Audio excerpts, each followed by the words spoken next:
a queer magazine called Attitude just voted Dylan Mulvaney Woman of the Year, and we have the video of Dylan Mulvaney's acceptance speech for this award. Bro. It's literally the worst thing ever. And you know, actually, Dylan Mulvaney was already voted Breakout Creator at the Streamy Awards this year. And similarly, that acceptance speech was just a big pity party about how much hate he's gotten. How much work there is left to do. How much work there is left to do, you know? And this is the same way. So I guess we should react to it here. One of the things before we get started, it really set you on a tailspin. One of the things that I want to mention before we get started is it's one of these really interesting things, because I think Dylan Mulvaney might be the best emotional blackmailer in the history of the world, in a lot of ways. Yeah. And it makes me uneasy in a way that I actually can't put into words, which is not very good when your job is literally supposed to be. It almost makes you feel like the audience for this speech in this room feels better about giving the award to Dylan than Dylan feels about getting the award. Yes, yeah, they're getting the satisfaction out of that win. Let's listen to this speech. The Woman of the Year award, supported by Virgin Atlantic, goes to Dylan Mulvaney. First of all, I want to say, like, you want to know how you know it's a pandering event? Because they said the winner of the award sponsored by Virgin Atlantic. Yeah. Like, what? Hello, London! I am so honored to be here with you all tonight. And, you know, some see me as the Woman of the Year. Some see me as a woman of a year and some change, as I only publicly came out online 560 days ago.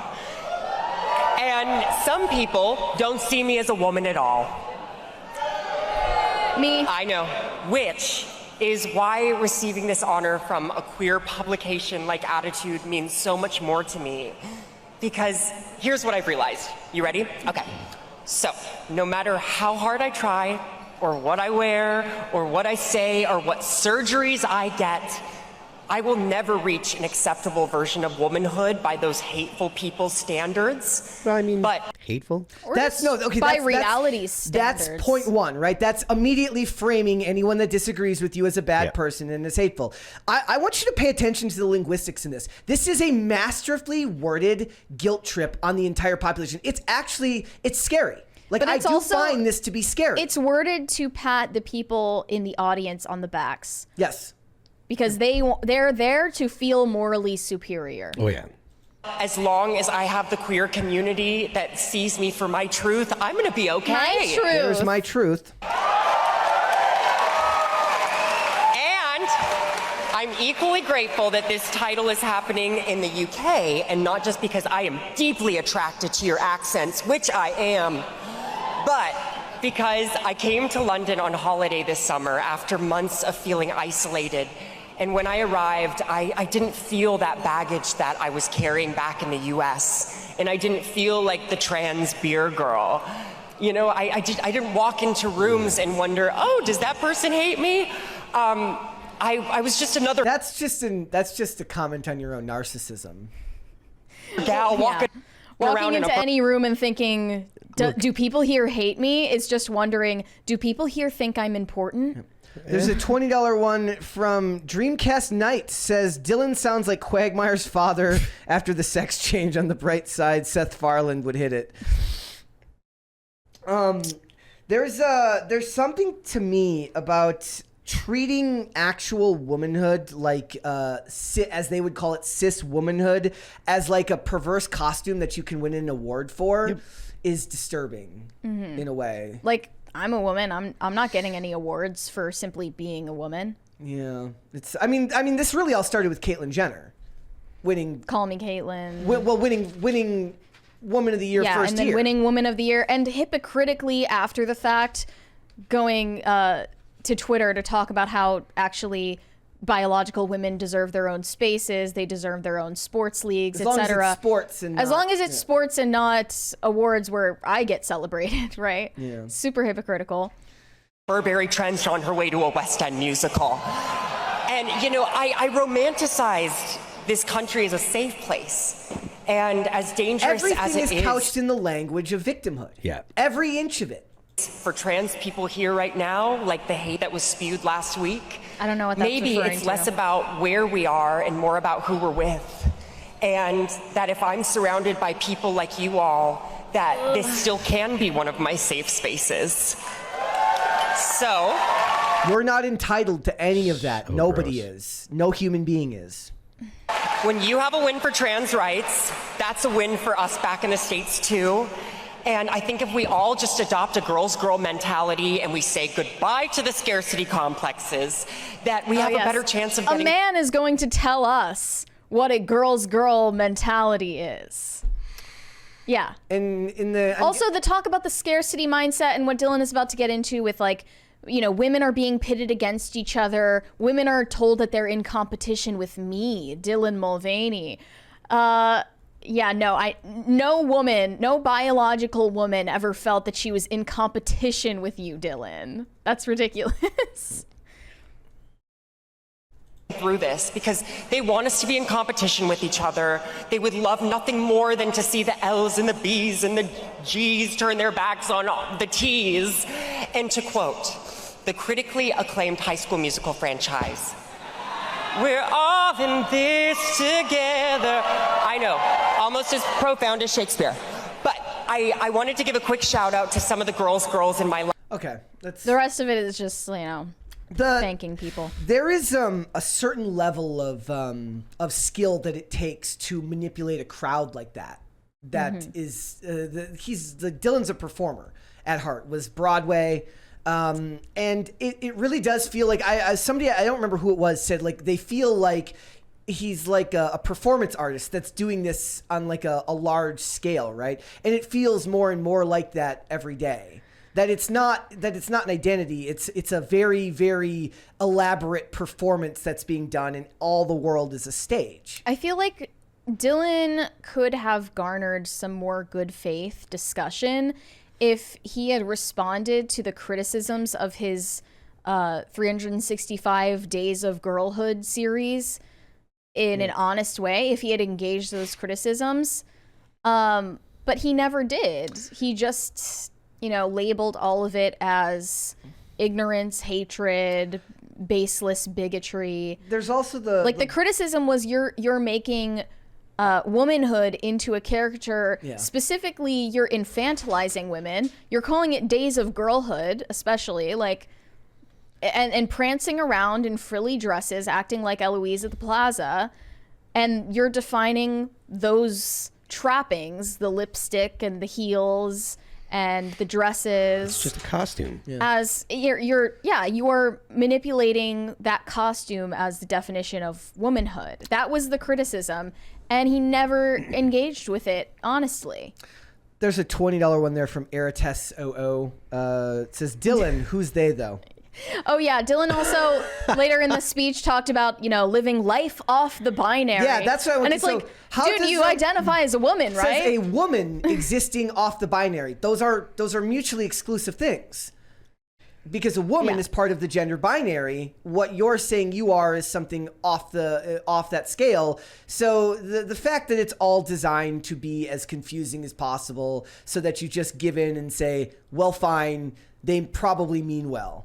I don't agree that that everyone just blanket means well. I think that there's a lot of insidiousness in the ones who not in the ones who do it in of their own private life, but the ones who seek to profit from it heavily, the ones who seek to raise your status, the status, where they are in the status quo, seek to raise their profile. I think that there is a certain amount of kind of designed evil there, to pit people against each other on the genders against each other for the sake of profit in something like this, and it's just it's not good. It's so evil that you don't even know how to attack it or how to articulate why I can't do it. Unsettles you, but it's just like that sound of screeching echoing through the room and Dylan's manic face that it's a disembodying level of evil. And that's from some like me and you they're have cheering for a conversations. lie. Me and you have conversations a lot about where we sit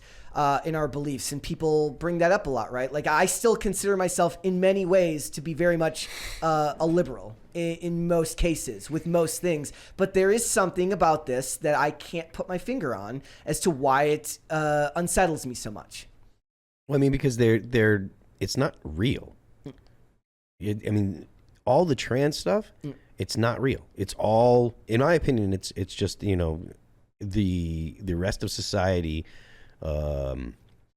affirming mental illness, you know, like, and so I think that most people are kind of off put by that. The people that aren't are the people that are ideologically, you know, predisposed to be leftist or on the left side. So, and those people are women, though. Like, it should be noted that Dylan's rise to fame and success and brand deals, it's fueled by women and our pathological desire to affirm the broken, open our doors to the marginalized or those who are perceived to be marginalized in society, to displace our maternal instincts onto the people who are perceived as weaker than us. And the way it fits into pop culture is like it's almost a perfect storm of birth rates dropping, social media becoming as popular and as common as it is, women being more predisposed to it to liking social media than men, and then having these figures exist in the cultural space to then pluck at all of those things together and turn it into something that I don't think the average business person even thinks that it's going to turn into. They just want to make a profit. Virgin Airlines or whoever the hell sponsored that isn't thinking about the downfall of Western civilization. They're thinking about how can we look good as a Fortune 500 company for this. Yep. Like, and there's just something about it that's just, it's deeply unsettling to me, and I don't think I'll ever be able to really reconcile what that is. And a lot of what it is this was an event for LGBTQIA plus group, fine. But if this is to happen to like somebody like Caitlyn Jenner, when it's not just an LGBTQ magazine, but it's just a magazine cover for all women, it really does laugh in the face of biological women's issues. Thank you. Thank you. There's a $20 one here from Gordon Shumway. Sorry, buddy, I didn't see this one. He says, Dylan is a genius. Says, Dylan is a genius. Figured out how to mansplain to women without getting called out. Because trans and women will not only listen, they will cheer you on. This could have been a Bud Light Real Men of Genius. Well played. Yes, I do miss the Real Men of Genius commercials. Those were fantastic. I mean, women are just never going to put their foot down to stop this. Nope. So we're just going to see how far these depths of insanity go. It is crazy that women won't. No, it's not. It's not crazy if you think about women's inherent nature. Like, they're not capable of going against the groupthink. They have this collectivist mindset, and But they're not. But the thing is, like, women got the vote by convincing men that they needed to get the vote or they deserved to get the vote, which is more fine. By a shame tactic. Fair enough, but why aren't women shaming men into stopping this then? Because they do have the ability. Men do what women want. I don't care what anyone says. Everyone talks about like men. Like are in charge or run the world, blah blah blah, and men are the ones that are actively doing things in the world. All of it is because of women. Like all the things men do is to make the world safe for their women and children. That's why. Like they want to. There are an exceedingly few ultra high performing dudes that go out there and want to like beat everybody and blah blah blah. But the vast majority of men do what they do to make women happy, and that's why our society now is so. That's why we have air conditioning, and plumbing. Look, if you listen to the guy that created, I think it was tampons. Like he went through a huge, massive pain in the ass to make tampons, and he didn't do it for him. He did it for his wife or whatever. It's like these men do things because they want to make women happy because we are inherently designed by nature to want to make women happy, you know? And that type of guilt tactic usually works. Yeah, but it's also not always. Men have made society so comfortable and safe for women to make it a habitable environment for growing families. Yeah, that guy. And then we got so comfortable that we had nothing to do and we started thinking ourselves into this type of insanity. That's my biggest problem with feminism. Feminists and women that tend to hate men, they either think all men are their dad or they think all men are the president. And it's like they never think of the guys that are getting up and cutting trees or going out and working on the sewers, or, you know, dudes that are out there restoring the power when it's freezing cold or when it's pouring rain or whatever. Like, it's all men do all the hard jobs, and then women have the audacity, and it's not all women, it's the feminists and stuff, but feminists have the audacity to bitch about men as if all men are all ultimately powerful. It's like they're bitching because the tail end of a bell curve is all men. Shut the hell up. It is something that I think all of us could do better, would be to get away from the generalizations. It has to be done in conversations like this a lot of times, because it's a way to kind of push the discussion forward. You can't stop every single time to say not all this, not all that, even if it would be beneficial possibly to do so. But I think everybody falls into those traps, right, where you give these generalized descriptions and then the society is the worse for it. That's why I try and point to feminists as opposed to women. Like, it's not all women, it's feminists, and it's women that have that attitude. Well, some people say that because of the way women are raised, all of them are feminists now. Well, I don't think that they all have feminist attitudes, even if they don't identify with that political movement. I think that there's some truth to that, but I think that I don't think trad women kind of think like that. But there might be an argument that, you know, that it's you know, more prevalent than I'm, you know, giving credit to it. But that is still at the root of it. That's the situation. You know, women, feminists, women that hate men, feminists and stuff, they act like all men are either the president or their dad. Yeah. And that's it. It's like there's no dudes that are, you know, that are just downtrodden, just trying to get by, just trying to make their families happy. You know, it's like that doesn't happen at all. It makes me think about, think about how bad it is, whenever we elect a new president and then the other side is like, Joe Biden does something stupid and it's like, oh my God, the Democrats are all evil. And then Trump gets nominated. Oh my gosh, the Republicans are all evil. Just think what's going to happen when there actually is a female president. And it just goes like, see what happens, ladies and gentlemen. We elect a woman and now we're at war in the Middle East, as if we weren't already at war in the Middle East generations beforehand. But you know that that's going to happen. Those discussions are going to be everywhere. Look at what happened with Barack Obama. There's a ton of people that with an inkling of racism and that are just like, oh look, Barack Obama, blah blah blah. And the thing is, it's hard to talk about the legitimately awful things that because of that. Yeah. It's really tough to talk about the legitimately bad things. I talk about this on Timcast all the time. Barack Obama signed a bill that made it okay for the federal government to propagandize the American people. It's called the Smith-Mundt Modernization Act.